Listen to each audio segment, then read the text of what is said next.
How did the world come about? The answer is in this video. How the world came into being is something everyone is curious about. Have you ever thought about how our world came into being? You can watch the formation of the Earth, everything you wonder about the Earth, Sun, solar system, Moon, and other planets. To find an answer to this question, we have to go back in time. No, much further back. About 5 billion years ago, there was a dust cloud consisting only of stellar remnants where the solar system is now. The substances that made up this dust cloud began to collide and merge over time. As heavy elements such as iron combined, an enormous mass was formed. This mass had gravity just like our Earth. As the mass grew, the gravitational force it created increased, causing it to attract more matter to itself. Thus, the core of the Sun was formed. The gravitational force it exerted around the nucleus was enormous.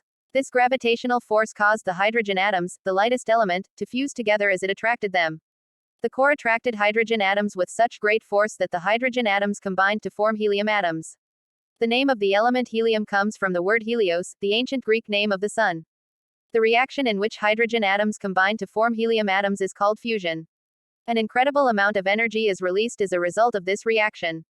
This reaction, also known as the hydrogen bomb, generates thousands of times more energy than an atomic bomb. Our Sun has risen, thanks to the enormous mass that converges at the center. The Sun has such a huge mass that it makes up 99.8% of the total mass of the solar system.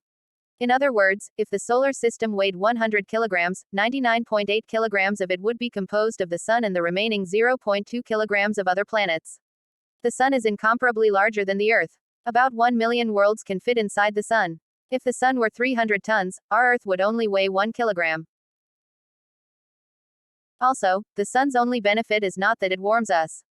All of the energy in the world comes from the Sun. Even resources that we use today as energy sources such as petroleum, coal, natural gas get their energy from the Sun.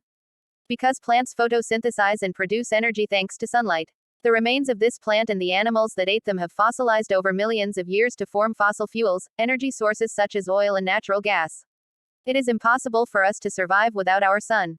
The Sun has attracted gaseous elements close to it during its formation and added it to its own mass. Therefore, only heavy elements such as iron, silicon, oxygen and magnesium remain in the vicinity of the Sun. Almost all of the Earth's mass is made up of these heavy elements. The Sun was unable to attract gaseous elements in regions farther away from it. Therefore, 4 planets close to the Sun consist of solid materials and are smaller. The 4 planets further away from the Sun are made up of gases and are larger.